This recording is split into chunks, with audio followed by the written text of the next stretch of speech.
Welcome back to Atlanta, everybody, for our Return to Atlanta GTN Sports Special. I am Phil Byrne reporting live inside the Georgia Dome, where some final preparations are being made to the field to get ready for that Florida versus Alabama SEC Championship clash that you can catch at 4 p.m. tomorrow on CBS 4. Let's talk this game, though. This game is going to be huge for both teams going in. Alabama has a playoff berth at stake. The Gators, potentially their first SEC championship since 2009. And of course, it has been 6 years and many quarterbacks in between when the Gators were last in this building playing for the SEC championship. Over the course of the next 15 minutes, we'll break down the past, the present, and if the Gators even stand a shot against the heavily favored Tide in tomorrow's matchup. But first, let's see how the Gators got here and won the SEC East. The Gators started out conference play on the road up in Kentucky. Unlike 2014's contest, this year's game was low scoring.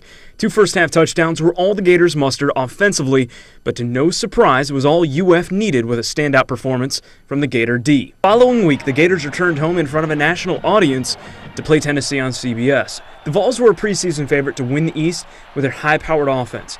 As UF trailed 17-7 at halftime, Tennessee quarterback Josh Dobbs was having his way on the ground. The final 5 minutes of the Tennessee game were of the legendary variety.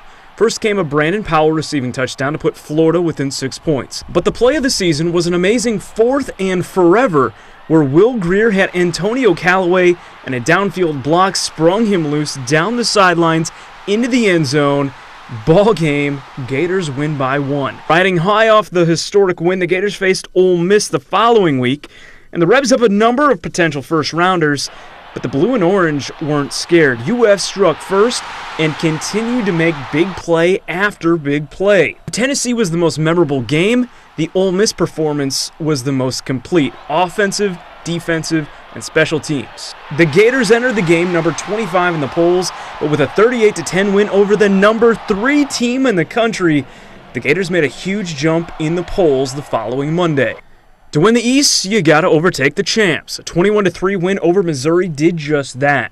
The road contest was the last time, though, that Will Grier would suit up for the Gators this season. The next week, UF would go on the road to LSU, and Treon Harris had his best game of the season, putting together a couple of good drives. Leonard Fournette was too much and was the best player in America on that Saturday. LSU gave UF its first loss on the season. After a week off and time to think about that first loss, the Gators were in Jacksonville and put together another impressive win against the Bulldogs, taking it 27-3. After the win in Duval County, though, the Gators offense seemed to lose a lot of momentum against bottom feeders South Carolina and Vanderbilt.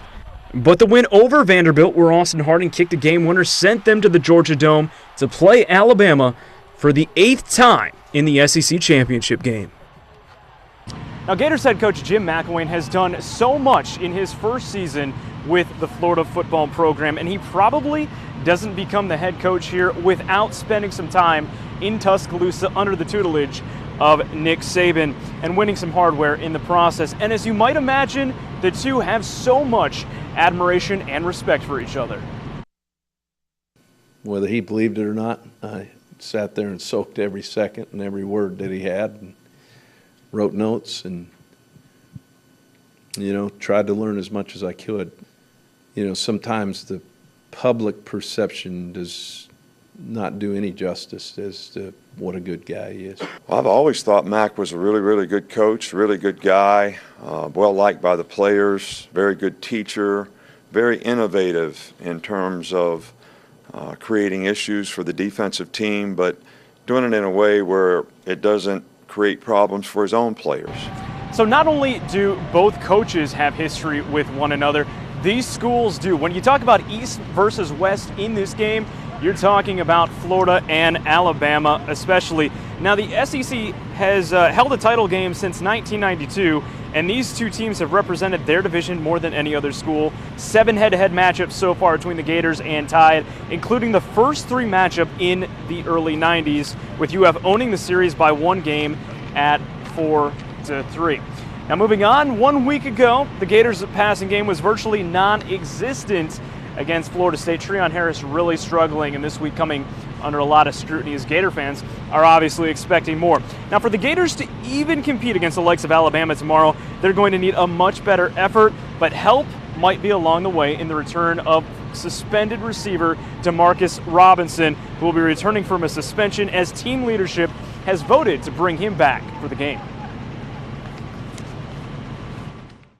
Hey, welcome back to Atlanta, everybody. Phil Byrne reporting live from the Georgia Dome on our Return to Atlanta GTN Sports Special. Now, in the last 25 years ago or so, this town has absolutely been synonymous with the SEC and with college football. So many SEC champions going on to either the BCS National Championship, the Bowl Alliance Championship games, or now the 4-team playoff that is certainly in place.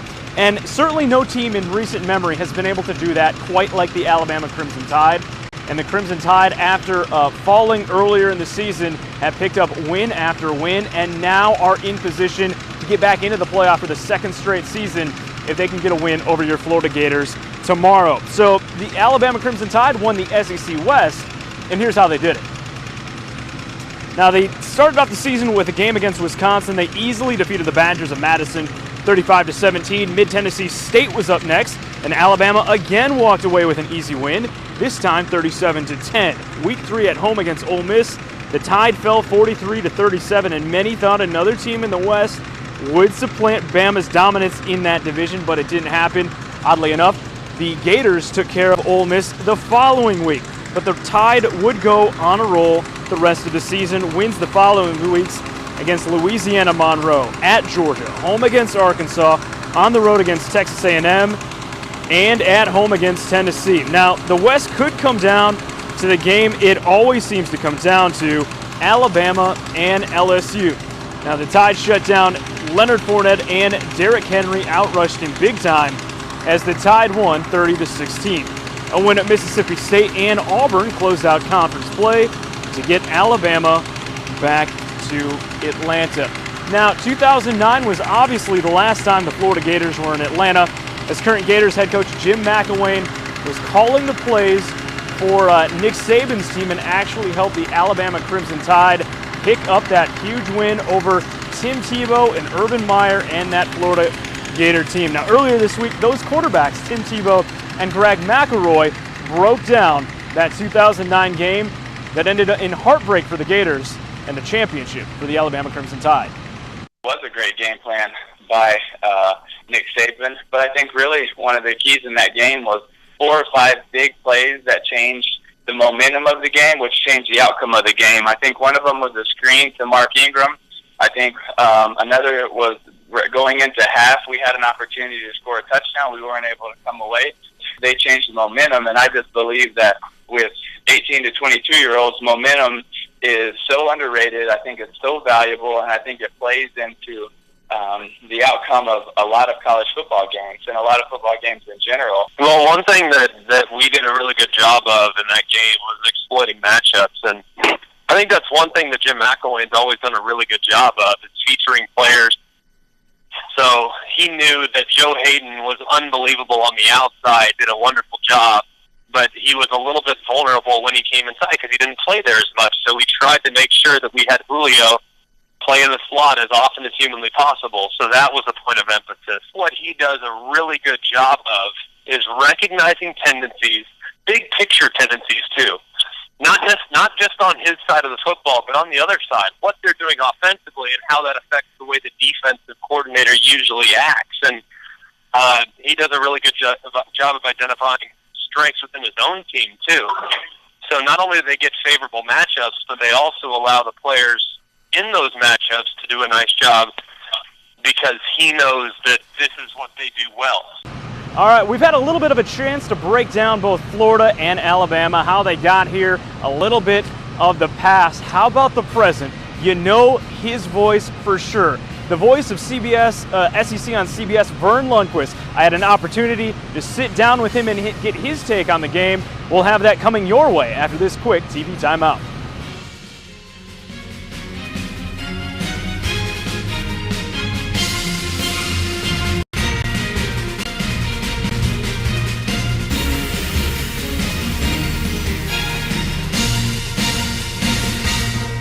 This is GTN News, working for you in Newberry, Cross City, Lake Butler, and Fort White.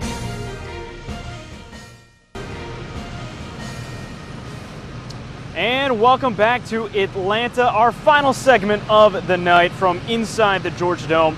I'm Phil Byrne. Now, of course, when you think about the SEC, you think about all the great players, the great teams, the great coaches, the great voices.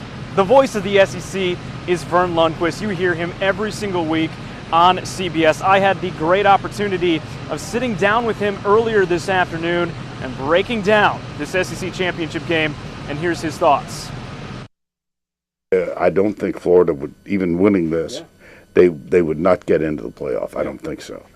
Is there a path? Sure there is. There always is. It would take a lot, turnover free. Somehow they've got to generate some offense, which in the last month they have not. I would expect to see more Treon Harris designed runs, not just scrambles. I think they've got to get him loose. It always seems to fall on the quarterback, but I think in this case, the quarterback must play well. And we'll actually step away from this incredible game that you will see right here on CBS 4 tomorrow. Got some scores to provide you. The Trenton Tigers are Class 1A champions of Florida high school football. They defeat Port St. Joe down in Orlando 56-21. How about the head coach, or the job that head coach Andrew Thomas and his guys have certainly done? That staff certainly to be commended. They have done a fantastic job. Huge win over Port St. Joe. And that's all the time we've got. Good night from Atlanta.